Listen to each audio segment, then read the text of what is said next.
Seringkali kita tidak bisa menjawab ketika ditanya orang, Yesus itu ada keilahian, ada kemanusiaan. Di mana keilahiannya, di mana kemanusiaannya? Keilahiannya adalah ketika dia dalam keberadaan sebagai firman. Kemanusiaannya di mana? Ketika firman itu menjadi manusia. Sepenuhnya manusia.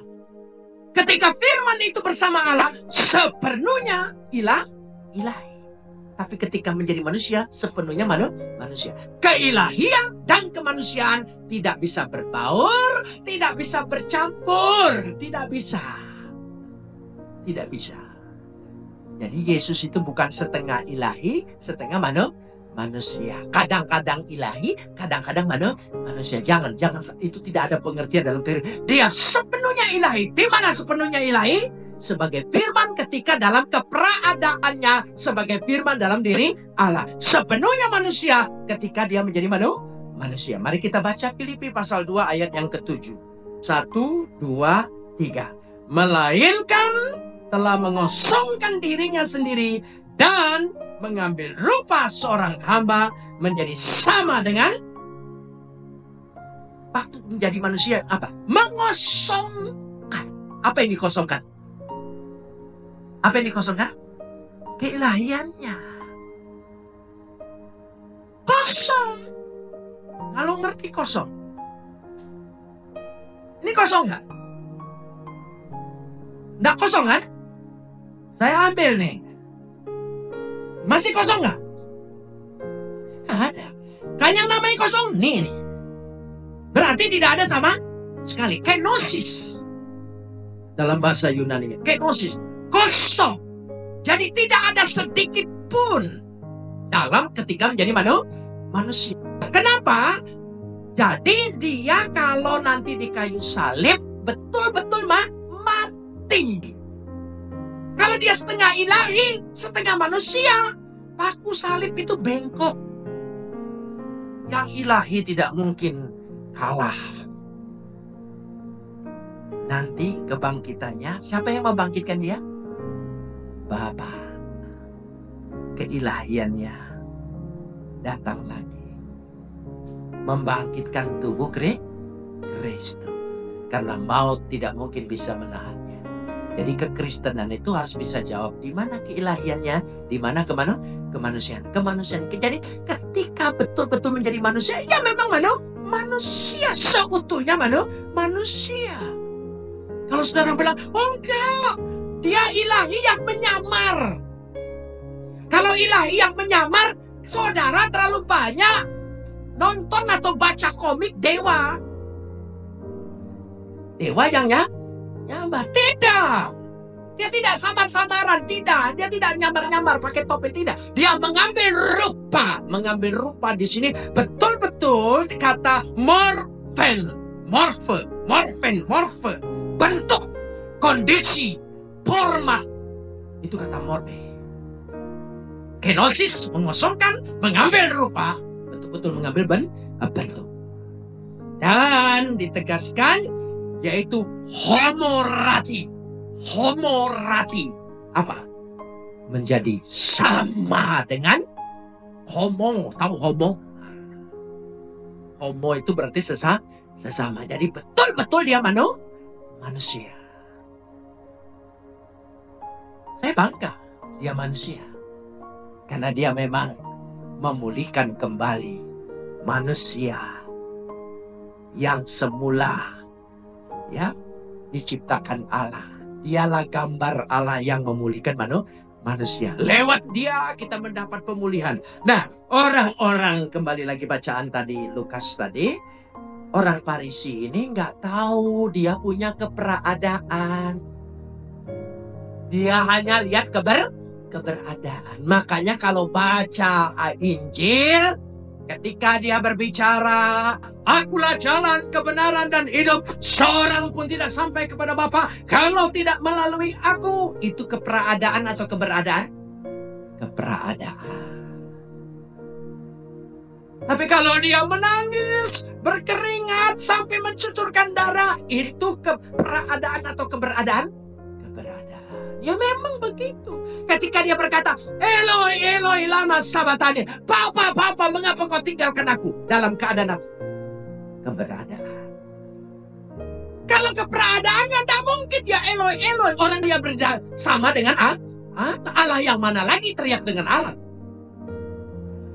Tuhan yang mana lagi teriak kepada Tuhan? Tidak. Ketika dia berkata, aku sudah ada sebelum Abraham diciptakan. Ya kan? Dia ngomong begitu. Lalu orang Farisi bilang, umurmu belum 50. Ibu bapakmu aku tahu di Nazaret. Kok sudah ada sebelum Abraham ada? Sinting apa ini? Kenapa? Orang Farisi menilai apa? Keberadaannya. Dia tidak melihat keberadaannya. Nah, bersyukurlah kita sudah punya Injil. Jadi kita bisa baca. Makanya kalimat pada mulanya. Oh, jadi ini pada mulanya. Ini sebelumnya. Kata-kata itu diperhatikan. Ya, ini mumpung bahasa Indonesia. Kalau dia sudah berubah jadi bahasa lain, tambah bingung lagi kita, saudara ya. Ini sederhana sekali. Padamu mulanya. Oh, jadi mulanya. Dan ayat itulah yang membuka pikiran saya. Oh, aku dulu ngejek-ngejek. Oh, saya dulu pengejek agama Kristen. Orang Kristen itu orang keblinger. Manusia kok dijadikan Tuhan. Heran, kok ada Tuhan diberanakan. Punya ibu, gak punya bapak. Apa istimewanya? Lebih istimewa Adam, gak punya bapak, gak punya ibu. Itu cara dulu saya gitu. Ngejek saya. Sampai sekarang masih dipakai oleh teman-teman saya. Masih dipakai, karena gak tahu. Belum baca Alkitab, hanya dengar-dengar. Tuhan yang mati di salib. Tuhan bisa mati. Bagaimana yang bisa mati? Bisa memberikan hidup. Tidak masuk akal. Semua tidak ditolak. Aduh. Tuhan nangis. Heran orang Kristen itu Tuhannya nangis. Tuhan lapar. Tuhan capek. Kalau Tuhannya capek, apalagi aku. Tidak mungkin kita bisa minta tolong dengan yang capek. Aku lapar, minta tolong kepada yang pernah lapar. Dulu. Lalu saya baca. Yang membuka saya, pada mulanya firman. Firman itu bersama-sama dengan Allah. Firman itu adalah Firman itu menjadi manusia. Oh, dia ini firman. Kalau firman memang dia sehakikat dengan lalu menjadi manusia. Ngerti aku, ngerti. Tidak berani lagi ngaji. Ngerti. Makanya sekarang saya pergi sampaikan dengan teman-teman yang dulu, walaupun mereka mahasiswa sekarang bukan teman, sebetulnya sudah murid-murid ke bawah, sampaikan, aku dulu keliru, supaya kekeliruan dan kebodohanku tidak terulang. Dengar, dia itu firman. Setelah dijelaskan, kalau gitu ngerti. Yang tidak ngerti apa? Dengar orang Kristen. Orang Kristen tuh kalau ngomong, ya Allah, Yesus, ya, nggak tahu yang mana lagi katanya. Nah, aku bingung katanya. Ya, kalau ikut orang Kristen dari dulu memang membingungkan. Tapi kalau ikut Alkitab tidak pernah membingungkan. Mari kita bersandar kekristenan kita kepada ajaran apa? Alkitab. Amin. Iya, ini penting sekali. Kita lanjutkan sekarang ini. Ya. Jadi dari situ kita melihat ayat 24. Tetapi supaya kamu tahu bahwa di dunia ini anak manusia berkuasa mengampuni dosa. Siapa yang berkuasa? Keberadaan dalam keilahiannya. Yang dia adalah karya Allah ketika mati mengampuni manusia. Kalau sudah mengampuni, ya ayat 24, ia berkata kepada orang lumpuh itu, kepadamu kukatakan apa? Bangunlah, angkatlah tempat tidurmu, pulanglah ke rumah. Ada 3 kata penting. Bangun. Karena orang yang dosanya sudah diampuni, pasti ada kebangkitan. Amin. Bangkit dia. Amin. Dosalah yang melumpuhkan kita. Tapi mari kita datang kepada dia. Kita perlu dia. Ya. Angkatlah tempat tidurmu. Saksikan pada orang lain. Dulu boro-boro angkat tempat tidur. Angkat dirimu aja nggak bisa. Kalau sudah bangkit, dia bisa mengangkat, membantu orang lain. Pulanglah ke rumahmu. Kenapa? Dulu dia malu pulang karena keluarganya sudah menolak dia. Dan di pinggir jalan aja, sudah mengemis saja. Di situ. Itulah arti pemulihan. Amin. Ada pemulihan luar biasa. Mari kita jujur dengan diri kita. Tidak ada lain. Kita butuh kuasa, kekuatan. Saya selalu berdoa, Tuhan, aku tidak minta kuasa. Kalau aku datang, orang rebah semua. Enggak, aku tidak minta kuasa untuk berjalan di atas air, dikagumin orang. Tidak. Tuhan, beri aku kuasa untuk melawan dosa yang ada dalam diriku. Amin. Itu yang kuperlukan. Lebih dari segalanya. Amin. Ini penting. Biarlah ini juga menjadi kekuatan bagi kita. Ayat 25. Dan seketika itu juga apa? Bangunlah ia di depan mereka, lalu mengangkat tempat tidurnya dan pulang ke rumahnya sambil apa? Memuliakan Allah. Ada 3 kata yang penting sekali. Ya, terakhir kesimpulan di sini. Doksason, ya, memuliakan Allah. Orang yang sudah mendapat kelepasan, orang yang mendapat pengampunan, orang yang sudah dipulihkan, selalu rindu untuk apa? Memuliakan Allah. Saudara mau memuliakan Allah? Nyanyian kita tidak terbatas. Mungkin dengan nyanyian yang kita karang sendiri, asal keluar dari hatimu, itulah gunanya penyembahan. Amin. Jangan nahan diri dari penyembah. Kita menyembah dia karena nyanyian ini, nyanyian apapun 1, 2, 3, 4 diulang-ulang capek. Tapi ada yang tidak capek kalau engkau mencurahkan isi hatimu. Kalau mencurahkan isi hati tidak habis-habis. Kalau nggak dilirik itu PL bisa jalan terus, ya. Makanya saya siap mic itu untuk stop. Ya. Jadi memang itu sebuah ungkapan hati. Namanya hati tidak pernah habis. Jadi itu. Mari di gereja ini kalau kita betul-betul mengalami pemulihan dari Allah, jangan menahan diri memuliakan dia. Amin. Jangan menahan diri. Mari kita muliakan dia.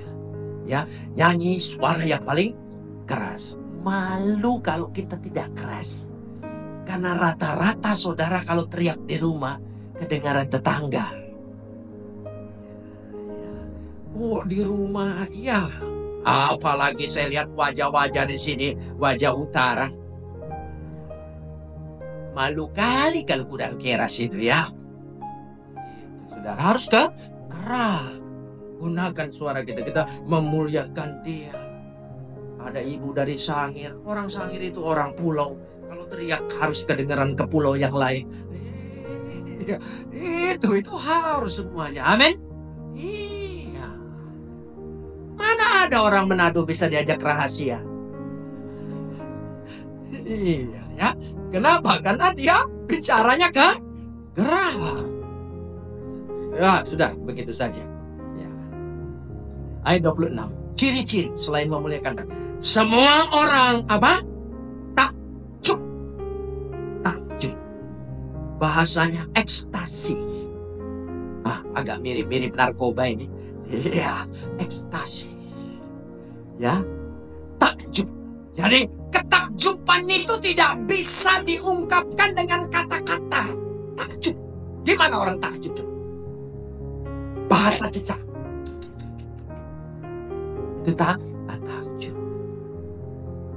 Jadi ada sesuatu ketakjuban atas perbuatan Allah. Siapakah aku? Oh, saya bersyukur Tuhan baik sekali dengan saya. Kalau saya ini dulu belum engkau pilih, pasti aku jadi sahabatnya Dr. Azari. Ya, sama jadi buron. Iya, pasti si Amroji itu aku suruh. Ya, itu. Tapi Tuhan itu baik. Atau juga sudah mati. Tuhan itu baik. Luar biasa. Sebab dulu aku pikir perlu saya masuk ITB bagian kimia untuk buat bom. Cita-cita buat bom, tapi cita-citaku tidak jadi dilanjutkan oleh Dok Nurdin Top. Mari kita menyadarkan saudara-saudara kita, amin. Iya, menyadarkan. Ini tugas kita. Saudara lihat di gereja ini ada bendera bangsa-bangsa. Memangnya itu ditaruh untuk hiasan. Itu beban kita keluar. Amin? Keluar. Tapi perlu dilengkapi supaya dapat mendialogkan keyakinan kita ke dalam keyakinan orang lain. Itu maksudnya. Lain kali saya mungkin taruh sini ya. Supaya kelihatan kita. Itu beban. Takjub. Lalu yang ketiga. Ya, lalu memuliakan Allah dan mereka sangat takut, ya, sangat takut. Jadi maksud takut di sini, babau, kata babau lebih menunjukkan gentaran. Ada kegentaran setiap ada kekudusan Allah, kehadiran Allah, ada kegentaran dalam diri kita. Ini penting, babau. Ada 3 kata itu.